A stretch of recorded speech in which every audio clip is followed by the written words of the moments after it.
हाँ जी, क्या लिखा? Refraction of wave, refraction.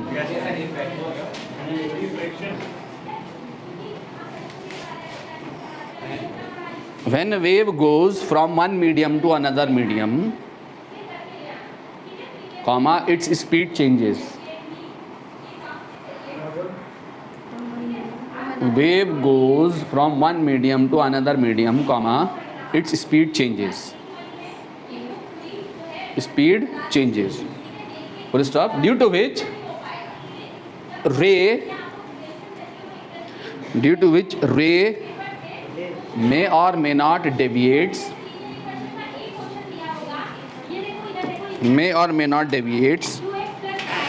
from its path. May or may not deviates from its path.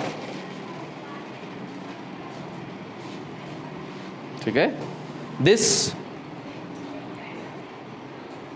phenomenon is known as refraction.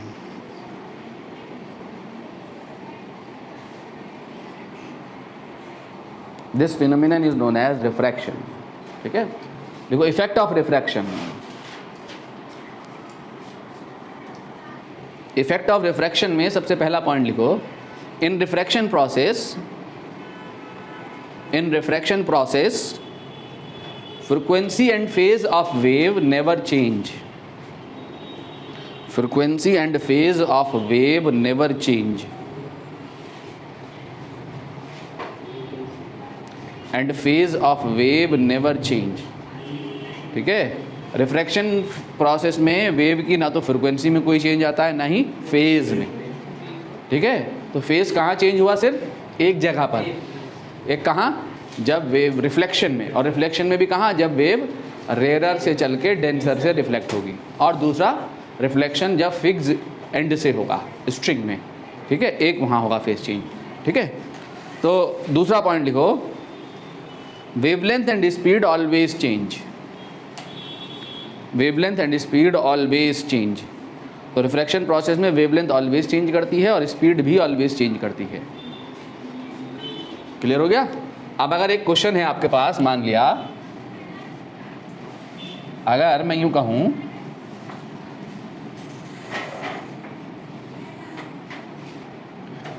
ये मान लिया ये रेयरर मीडियम है और ये मीडियम डेंसर है। डेंसर मीडियम कौन होता है? जिसमें स्पीड कम होती है रे छोकरे। ठीक है? ये लाइट ऐसे वेव, कोई वेव ऐसे गिरी, गिरने के बाद ये क्या हुआ? ऐसे बेंड कर गई, कुछ एनर्जी रिफ्लेक्ट हो गई, कुछ यहाँ रिफ्लेक्ट हो गई, कुछ यहाँ हो गई, कुछ यहाँ हो गई, कुछ ऐसा हुआ। ऐसा होगा ना? कुछ एनर्जी ट्रांसमिट होती, कुछ यहाँ रिफ्लेक्ट, यहाँ भी रिफ्लेक्ट बैक हो गई, इसमें से कुछ रिफ्लेक्ट हो गई, कुछ रिफ्रैक्ट हो गई।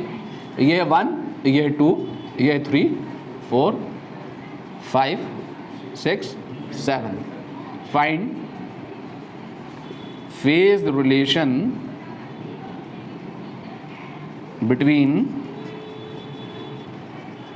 1, 2, 3, 4, 5, 6 एंड 7। बताओ, 1, 2, 3, 4, 5, 6, 7 में फेज रिलेशन बताना है। हम बोलो क्या आया? देखो इधर, एक कहाँ से चली? रेयरर से चली और 2 डेंसर से रिफ्लेक्ट हुई। याद रखो एक ही जगह फेज चेंज आना है, कब? रेयरर से चल के जब डेंसर से रिफ्लेक्शन होगा तभी फेज चेंज आएगा। तो 1 and 2 आर क्या? Out of phase. Out of phase मतलब 180 डिग्री फेज डिफरेंस। क्यों? क्योंकि रेयरर से चल के डेंसर से रिफ्लेक्शन हुआ है। अब जरा देखो 1 and 3 क्या है? रिफ्रैक्शन है। रिफ्रैक्शन में कोई फेज चेंज नहीं आता, तो 1 और 3 किस में है? सेम फेज में है। और 3 और 4 सेम फेज में है। क्यों? क्योंकि डेंसर से चल के रेयरर से रिफ्लेक्शन हो रहा है। जब डेंसर से चल के रेयरर से रिफ्लेक्शन होगा तो कोई फेज चेंज नहीं आएगा।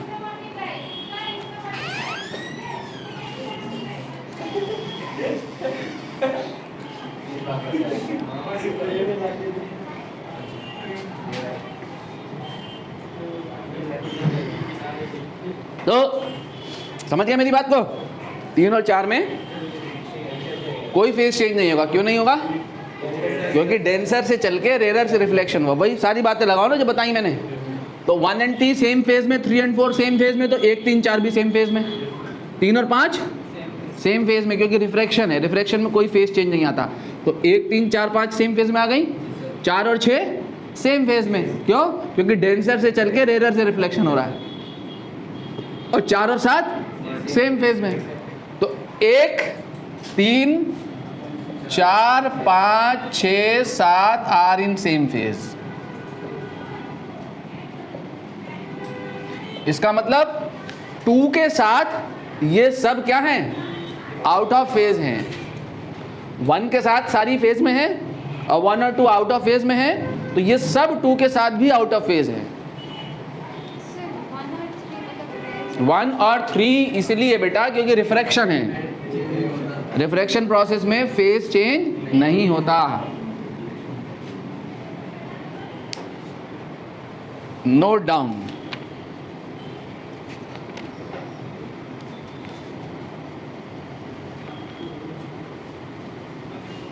अब मैंने क्या बताया था?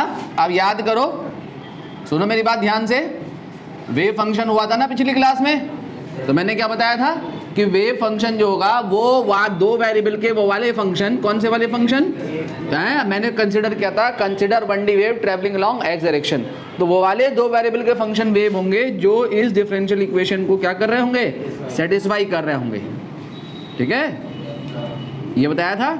जहाँ v क्या है? वेव स्पीड है। जब हमने इस डिफरेंशियल इक्वेशन को सॉल्व करा था तो इस डिफरेंशियल इक्वेशन का सॉल्यूशन क्या आया था? ax plus minus B T type का फंक्शन जो है ये हमारा वेव फंक्शन है। कौन सा वाला ax plus minus B T type का फंक्शन? जिस पे ये नोट लग रहा हो। क्या था नोट? कि y should be finite everywhere at all time. ये मैं बता चुका हूँ।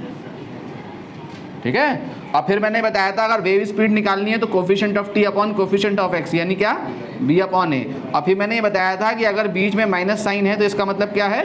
वेव ट्रैवलिंग अलोंग कहाँ? प्लस x डायरेक्शन है। और अगर बीच में प्लस साइन है तो इसका क्या मतलब? Wave travelling along minus x direction. ठीक है, पिछली क्लास में वेव फंक्शन का डिस्कशन हुआ था।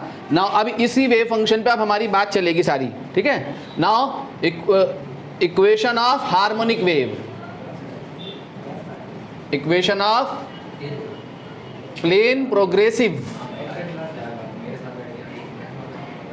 Harmonic wave.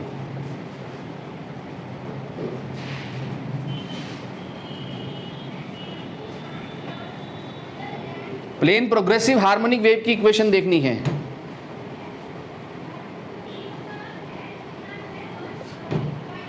ठीक है, ये वेव फंक्शन हम पढ़ चुके हैं पिछली क्लास में ना, रिकॉल कराया है। तो प्लेन प्रोग्रेसिव हार्मोनिक वेव में क्या है बच्चों? क्या बताया था मैंने? वेव क्या चीज है? वेव में क्या हो रहा होता है? y को मैंने क्या कहा था? Is any physical quantity is made to oscillate at a single place and these oscillations of y propagated to another place। ठीक है, SHM क्या था? ऑसिलेटरी मोशन था। कौन सा ऑसिलेटरी मोशन था SHM?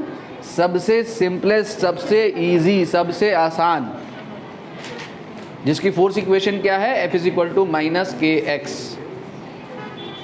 ठीक है, और इसका मतलब तो आपने क्या देखनी है? हार्मोनिक वेव की इक्वेशन देखनी है। तो जो फिजिकल क्वांटिटी का ऑसिलेशन है वेव में, अगर वो सिंपल हार्मोनिक मैनर में हो रहा है, फिजिकल क्वांटिटी का जो ऑसिलेशन है वो किस मैनर में हो रहा है?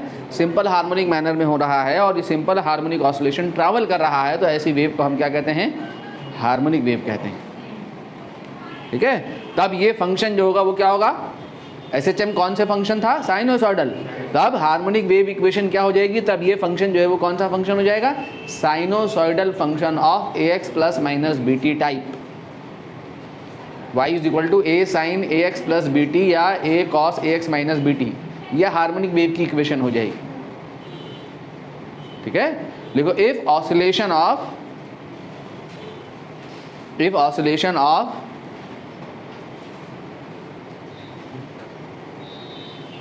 physical quantity y in wave, if oscillation of physical quantity y in wave is of simple harmonic in nature,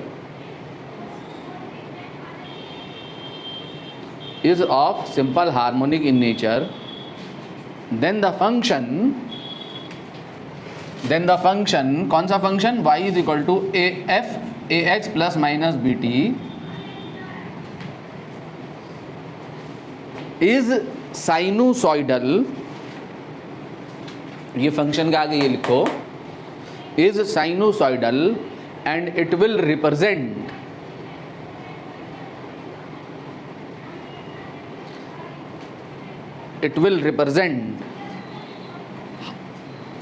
plane progressive harmonic wave.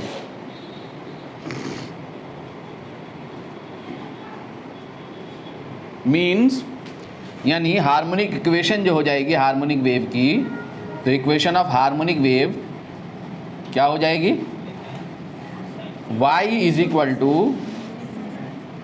a sine omega T minus K X. यह harmonic wave की equation है, omega T minus K X या K X minus omega T, कुछ भी लिखो, ठीक है। यहाँ ए और बी की जगह मैंने क्या ले लिए हैं, ओमेगा और के। या इक्वेशन आप लिख सकते हैं y is equal to A cos sine या cos omega T plus K X plus phi, ठीक है। इनिशियल फेज एंगल भी आ सकता है यहाँ, फाई क्या है, इनिशियल फेज एंगल है, और ये क्या है, ये फेज है at time t at position x, t time पे x पोजीशन पे फेज है ये, ठीक है। और ये फाई क्या है, फेज एंगल है, initial phase angle, x equal to 0 t equal to 0 पे फेज एंगल है, ठीक है। या आप ये भी लिख सकते हैं y is equal to a sine omega T minus K X, या K X minus omega T लिख लो, एक ही बात है, K X minus omega T plus phi, ये भी वेव फंक्शन है। जहाँ पे k जो है, जहाँ पे a जो है वो क्या है, a क्या है, मैक्सिमम डिस्प्लेसमेंट, जिसे क्या कहते हैं, कॉल्ड एम्पलीट्यूड। फाई जो है यह initial phase angle,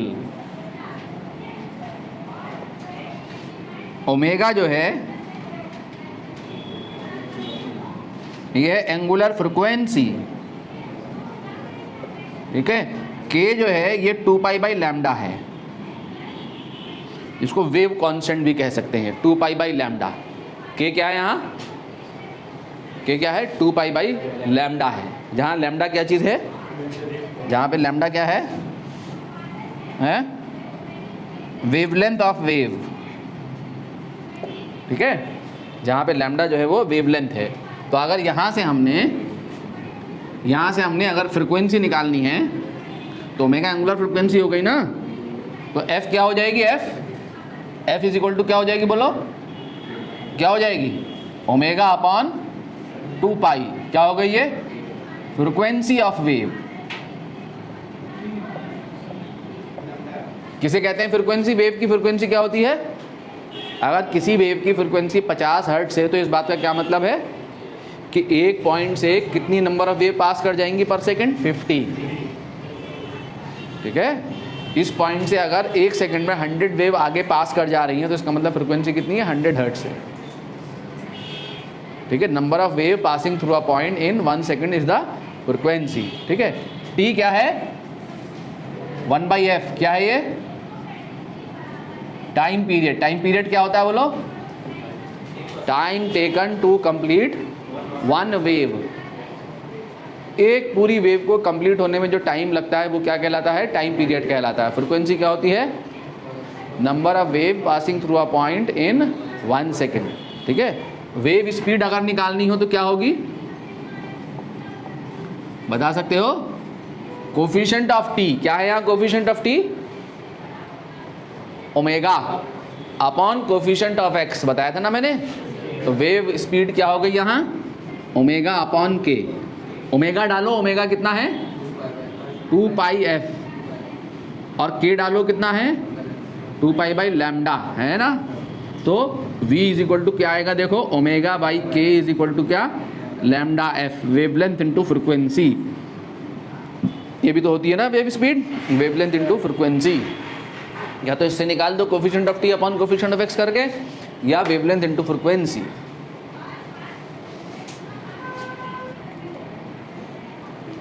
wave velocity, time क्या हो रहा है बच्चों, comma particle velocity, comma particle acceleration,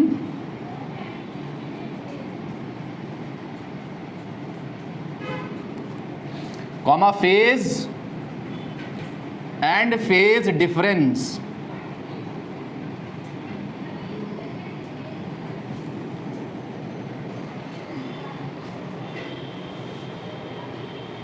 ठीक है, सबसे पहले न कंसिडर कर लें हम, consider equation of harmonic wave y is equal to a sine omega t minus K X. ठीक है, तो सबसे पहले वेव वेलोसिटी,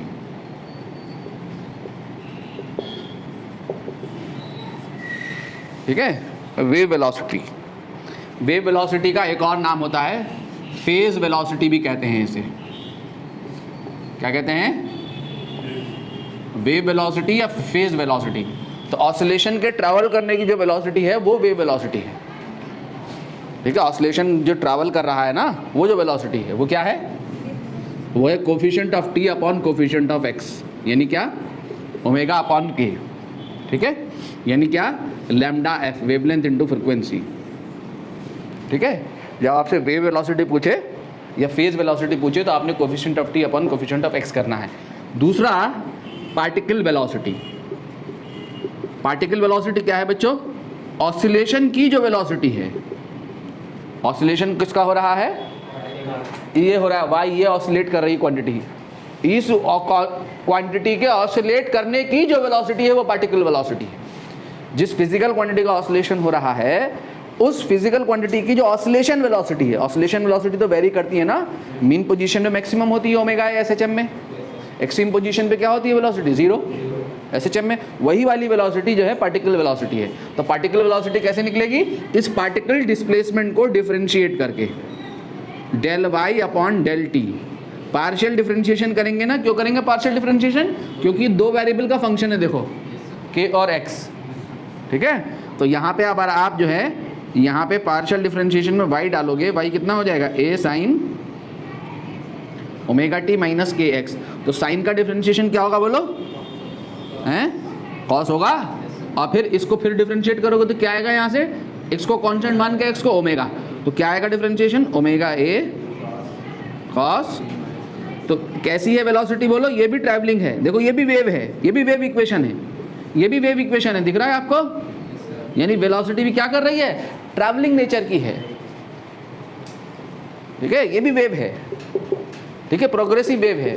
ठीक, अब इसको मैं क्या लिख सकता हूं, देखो अंडर रूट ए स्क्वायर कॉस स्क्वायर, और कॉस स्क्वायर को क्या लिख सकते हो, 1 माइनस साइन स्क्वायर। तो ये उसी फॉर्म में आ जाएगा ना, 1 माइनस साइन स्क्वायर को क्या लिख दोगे, ए स्क्वायर माइनस ए साइन ओमेगा टी को वाई स्क्वायर लिख दोगे ना, तो उसी फॉर्म में आ जाएगी ये भी वेलोसिटी। यही एसएचएम की तो इक्वेशन है। फर्क क्या है, ये वाई दो वेरिएबल का फंक्शन है, एक्स और टी, दो वेरिएबल के साथ वेरी कर रहा है। ठीक है, तो मीन पोजीशन पे क्या होगी वेलोसिटी, एट मीन पोजीशन।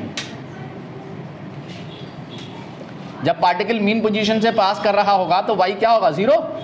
तो वेलोसिटी क्या होगी, प्लस माइनस ओमेगा ए, यानी क्या होगी वेलोसिटी, मैक्सिमम होगी। और एट एक्सट्रीम पोजीशन, जब पार्टिकल एक्सट्रीम पोजीशन से पास करेगा,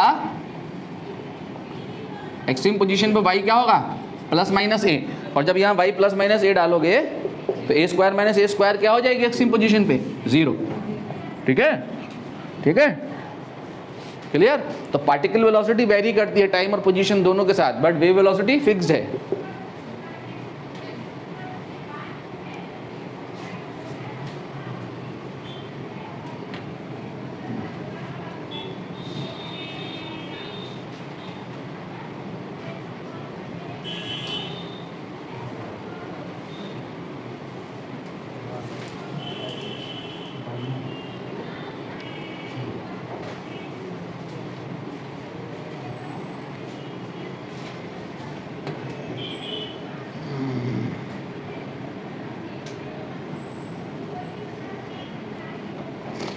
ठीक है।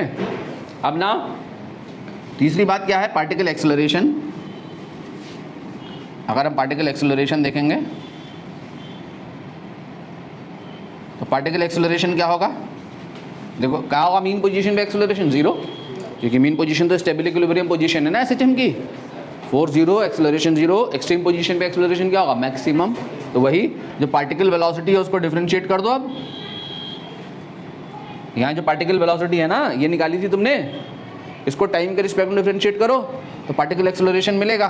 तो यहाँ डालो वेलोसिटी को, क्या थी, omega A cos omega T minus K x. तो देखो तो सही क्या आएगी, माइनस ओमेगा स्क्वायर ए sign omega T minus K x. क्या है ये, बोलो, ये भी वेव इक्वेशन है,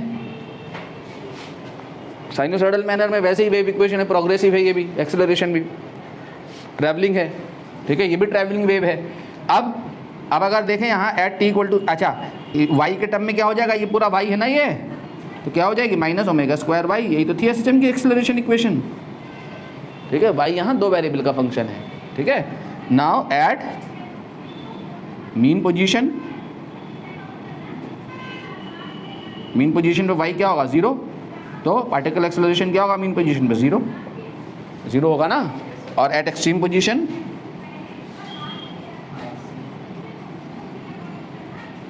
अगर आप एक्सट्रीम पोजीशन पे निकालेंगे तो क्या आएगा, minus plus omega square y, omega square a क्या होगा, वाई क्या होगा, प्लस माइनस ए होगा ना। एक्सट्रीम पोजीशन पे या तो प्लस ए पोजीशन पे एक्सेलरेशन माइनस ओमेगा स्क्वायर ए होगा नेगेटिव डायरेक्शन में, और माइनस ए पोजीशन पे एक्सेलरेशन प्लस ओमेगा स्क्वायर ए होगा पॉजिटिव डायरेक्शन में, तभी पार्टिकल लौट के आएगा, ठीक है। नाउ फेज, अगर फेज निकालें, फेज, तो फेज क्या है बोलो, एसएचएम में फेज क्या है, वेव का फेज क्या है, ये है wave phase, omega T minus K x, ये फेज है, ठीक है। Omega T minus K x phase है। कैसे वेरी कर रहा है, varies with time and position, time और पोजीशन दोनों के साथ वेरी कर रहा है फेज, ठीक है। अब सुनो मेरी बात ध्यान से, देखो अब हम क्या करेंगे हैं, किसी एक के साथ फेज चेंज देखते हैं। अब फेज चेंज निकालना है, देखो फेज चेंज निकालना है, तो फेज चेंज जब भी हम देखेंगे तो किसी एक के साथ देखेंगे, यानी ये या तो हम टाइम को फिक्स करेंगे, टाइम को फिक्स कर दिया तो पोजीशन के साथ फेज चेंज देखेंगे, ठीक है, या पोजीशन को फिक्स करेंगे। टाइम को फिक्स करने का मतलब वेव ट्रैवल कर रही होगी, अगर इस आपको वेव ट्रैवल करती हुई दिखे, आपको वेव ट्रैवल करती हुई दिखे, आप वेव देखिए, आपने स्पीच देखी ना, स्पीच क्या है, वेव स्पीच वेव देखिए, स्पीच वेव में क्या होता है, स्पाइक बदल रहे होते हैं, हर पल वेव की शक्ल बदल रही होती है, ठीक है। टाइम फिक्स कैसे करोगे आप, स्क्रीनशॉट ले लो, तो स्क्रीनशॉट, जिस पल आपने स्क्रीनशॉट लिया उस पल आपने टाइम फिक्स कर दिया, तो आपको वेव आपके सामने आ गई, एक पर्टिकुलर टाइम पे आ गई वेव। अब उस पर्टिकुलर टाइम पे 2 पॉइंट के बीच में फेज डिफरेंस निकालना है, फेज चेंज विद टाइम, ठीक है। क्या निकालना है, phase change with position, phase change at a fixed time. आप अपनी स्पीच का स्क्रीनशॉट ले लो, वेव आ गई आपके पास, तो आपने क्या फिक्स कर दिया, टाइम। अगले ही पल अगर स्क्रीनशॉट लोगे तो आपको दोनों शॉट देखोगे, दोनों शॉट क्या होंगे, अलग अलग होंगे। ये इस पल है स्क्रीनशॉट, वो उस पल है स्क्रीनशॉट, दोनों में अलग अलग टाइम है, दोनों अलग अलग टाइम पे शॉट हैं। तो क्या फिक्स है दोनों में, टाइम फिक्स है, एक पर्टिकुलर टाइम पे आपने शॉट ले लिया। अब एक पर्टिकुलर टाइम पे आप शॉट लेने के बाद वेव की 2 पोजीशन में फेज चेंज निकाल रहे हैं, ठीक है, ठीक है। अब फेज चेंज निकाल रहा हूं एट फिक्स पॉइंट, ठीक है, fix point eight fix time, यानी फेज चेंज निकाल रहा हूं मैं, क्या निकाल रहा हूं, phase change at a fix point ना लिख के phase change with position, heading में लिखूंगा मैं phase change with position at a fixed point time, ठीक है। एक फिक्स टाइम पे पोजीशन के साथ फेज में चेंज देख रहा है। अब मेरी बात सुनो ध्यान से, आपके पास ये वेव है, ये वेव है ना, यहां से यहां तक क्या कहलाती है? एक वेवलेंथ, ठीक है। तो अगर ये 0 है, ये कितना होगा? पाई, ये कितना होगा? 2 पाई, ये कितना होगा? 3 पाई, ये कितना होगा? 4 पाई, ये कितना होगा? 6 पाई। तो वो 2 पॉइंट, यहां से यहां तक की डिस्टेंस क्या है? लैम्डा है। वो 2 पॉइंट, वेव में कोई भी 2 पॉइंट जो लैम्डा डिस्टेंस अपार्ट हैं, देखो इन दोनों पॉइंट के बीच का सेपरेशन कितना है? लैम्डा है। तो फेज चेंज कितना है इन दोनों के बीच में? ये पाई वाला पॉइंट है, ये 2 पाई वाला पॉइंट है। तो कितना है?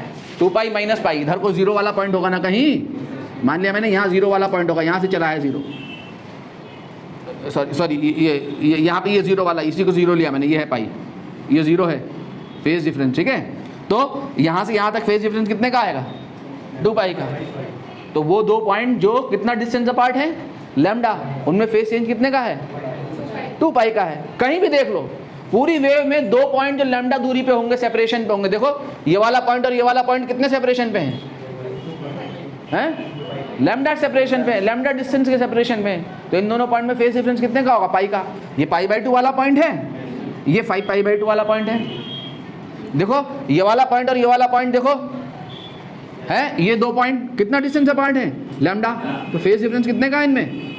2 पाई से 4 पाई जाओ, 2 पाई का, ठीक है। और लैम्डा/2 अपार्ट वाले जो पॉइंट होंगे उनमें फेज डिफरेंस कितना है? पाई का है, ठीक है। तो पाई का है ना, तो ऐसे निकाल सकते हैं। यानी पूरी वेव में वो पॉइंट जिनके बीच में phase difference, path difference lambda का है, इतने सेपरेशन, इतने डिस्टेंस पे जो सेपरेटेड है पॉइंट, उनमें फेज डिफरेंस कितने का है? 2 पाई का है। पूरी वेव में कोई भी 2 पॉइंट जिनके बीच में सेपरेशन लैम्डा है, उन 2 पॉइंट के बीच में फेज डिफरेंस 2 पाई मिलेगा। पूरी वेव में वो 2 पॉइंट जिनके बीच में सेपरेशन यूनिट लेंथ का है, उनमें फेज डिफरेंस कितने का मिलेगा? 2 पाई बाई लैम्डा का मिलेगा। तो phase difference between 2 which are delta x distance apart, तो phase difference between 2 points that are delta x apart, ठीक है। तो वो 2 पॉइंट, जिन 2 पॉइंट के बीच में सेपरेशन कितना है? डेल्टा एक्स डिस्टेंस का है, उनमें फेज डिफरेंस जो है वो कितने का आएगा? Delta phi is equal to 2 pi by lambda into delta x.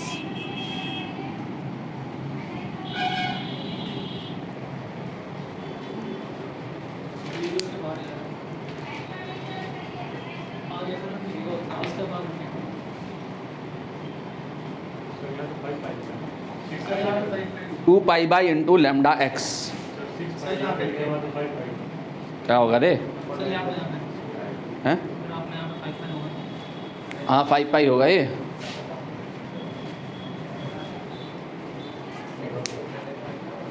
समझ गया मेरी बात को? ठीक है। तो कोई वो पूरी वेव में वो 2 पॉइंट जो डेल्टा एक्स डिस्टेंस अपार्ट होंगे, उनमें फेज डिफरेंस कितने का होगा बोलो? 2 pi by lambda into delta x में चेंज क्या फिक्स करेंगे? और इस टाइम के साथ फेज चेंज देखने के लिए क्या फिक्स करेंगे? पोजीशन। पोजीशन कैसे फिक्स होगी? यानी 2 अलग अलग टाइम पे आपकी स्पीच है ना, आपका जो स्पीच मोबाइल में रिकॉर्डिंग है, आपने एक स्क्रीनशॉट ले लिया, 2 सेकंड के बाद एक और स्क्रीनशॉट ले लिया, तो आपके पास 2 स्क्रीनशॉट है। कितने इंटरवल पे? एक t=0 पे और दूसरा t=2 सेकंड पे। तो 2 अलग अलग टाइम पे 2 स्क्रीनशॉट, दोनों स्क्रीनशॉट की सेम पोजीशन देखो, दोनों स्क्रीनशॉट में सेम पोजीशन देखो, 2 अलग अलग टाइम पे, टाइम दोनों में अलग अलग है, पोजीशन फिक्स है, ठीक है। पोजीशन फिक्स है। अब फेज डिफरेंस देखना है, ठीक है। तो फेज चेंज जब हम देखेंगे टाइम के साथ, तो हम देखेंगे एट अ फिक्स्ड पोजीशन, किसी पर्टिकुलर पोजीशन पे 2 अलग अलग समय पे वेव की शक्ल अलग अलग होगी,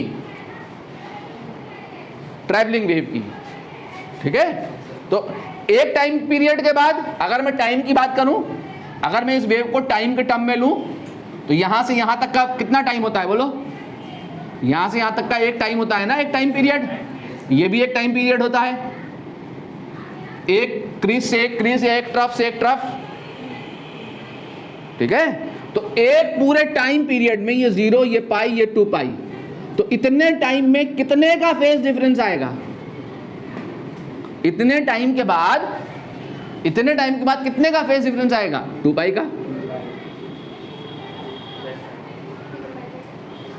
इतने टाइम के बाद कितने का फेज डिफरेंस आएगा? 2 पाई का आएगा। इतने टाइम में फेज डिफरेंस कितने का होगा? 2 पाई का होगा। अगर इतने इंटरवल पे आप 2 शॉट लोगे तो दोनों शॉट एक से ही दिखाई देंगे आपको, ठीक है। अगर आपके फ्रेम में इतनी वेव एकोमोडेट कर रही है, दो इतने एक टाइम पीरियड के बाद स्क्रीन शॉट लोगे, स्क्रीन इतनी बड़ी है, तो फिर अगेन इतनी ही वेव एकोमोडेट करेगी, ऐसी वेव एकोमोडेट करेगी। और आधे टाइम पीरियड में लोगे स्क्रीन शॉट तो क्या होगा? फेज डिफरेंस, ये वाला लूप आपको यहाँ मिलेगा शिफ्ट होके, यहाँ पे ये लूप आगे बढ़ा हुआ मिलेगा, यहाँ पे ये वाला लूप आ रहा होगा, तो यहाँ से आगे एकोमोडेट करेगी वेव, ऐसी एकोमोडेट करेगी, ये होगी वेव, ये लूप आपको यहाँ मिलेगी। एक टाइम पीरियड में स्क्रीनशॉट लोगे, दोनों वेव की शक्ल सेम जैसी होगी, मतलब फेज डिफरेंस 2 पाई का है, इसका मतलब समझना है। वही एक लूप आगे चल के, एक लूप आगे बढ़ चुका होगा, इतने टाइम पीरियड में यहाँ से इतना लूप आगे बढ़ चुका होगा, और ये वाला लूप यहाँ एकोमोडेट हो चुका होगा, ये लूप यहाँ आ जाएगा, पीछे वाली लूप यहाँ आ जाएगी, तो इतने टाइम में कितने का फेज आएगा? 2 पाई का। तो 1 सेकंड में कितने का फेज डिफरेंस आएगा? 2 पाई बाई टी का। तो फेज डिफरेंस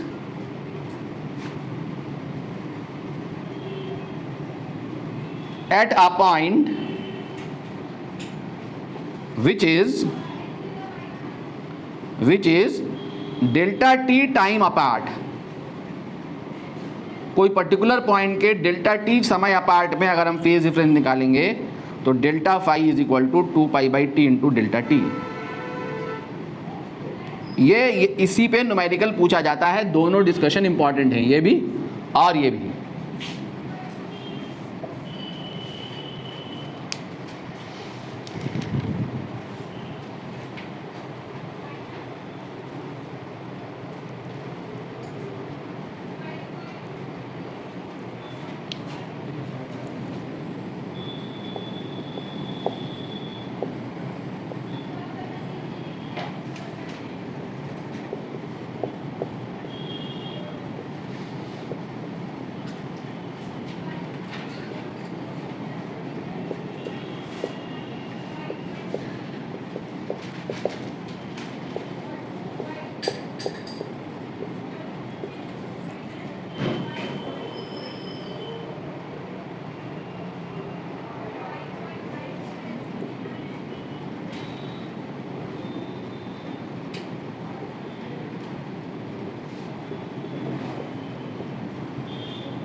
देख ले, बहुत आसान सा क्वेश्चन, इजी क्वेश्चन।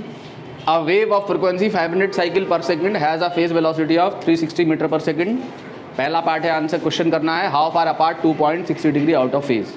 ठीक है, वो 2 पॉइंट जिनके बीच में फेज डिफरेंस 60 डिग्री का है, कितनी डिस्टेंस पे होंगे ये बताना है। इसमें बताना है what is the phase difference between 2 displacement at a certain point that are 10⁻³ second apart.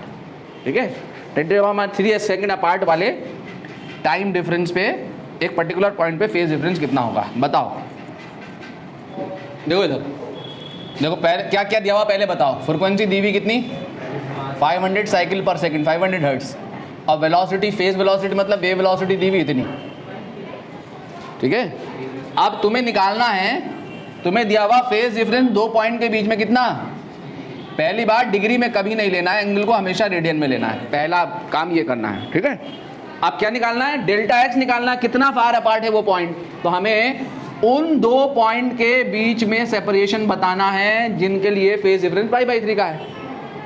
तो क्या है, डेल्टा फाई बराबर 2π/λx। तो लैम्डा निकालो, लैम्डा कितना होगा, v/f, स्पीड अपॉन फ्रीक्वेंसी कितना है 500/360, यानी कितना 25/18। 500 ही तो रखी मैंने, उल्टा रख दिया, तो सीधा कर दो 360/500, यानी कितना हो गया 18/25। तो अब आपके पास रिलेशन है delta phi is equal to 2π/λ into delta x, ठीक है। ये दिया हुआ आपको π/3 2π/λ, और ये दिया हुआ आपको 18/25, ये 2π 18/25 इंटू डेल्टा एक्स। तो पाई से पाई कट गया, तो डेल्टा एक्स आ गया आपका कितना आ गया 18/25 इंटू 3 इंटू 2, ठीक है। 0.12 आ गया, 0.12 मीटर, यानी कितना 12 सेंटीमीटर। तो पूरी वेव में वो दो पॉइंट, जिन दो पॉइंट के बीच में फेज डिफरेंस 60 डिग्री का है, कितना अपार्ट है 12 सेंटीमीटर अपार्ट है। समझ में आ गया। अब क्या करना है दूसरे पार्ट में, उन दो पॉइंट के बीच में फेज डिफरेंस बताना है, जो उस पर्टिकुलर पॉइंट पे फेज डिफरेंस बताना है, जो पर्टिकुलर पॉइंट कितना सेकंड अपार्ट लिया है हमने, इतना 10⁻³ सेकंड के डिफरेंस पे पर्टिकुलर पॉइंट पे फेज डिफरेंस बताना है। तो टाइम पीरियड चाहिए, टाइम पीरियड क्या होता है 1/f, 1/f मतलब कितना 1/500। तो क्या आ जाएगा phase difference 2π/t into delta T. तो 2π/1/500 इंटू 10⁻³ तो 1000 पाई इंटू 10⁻³ तो कितना आ गया पाई रेडियन।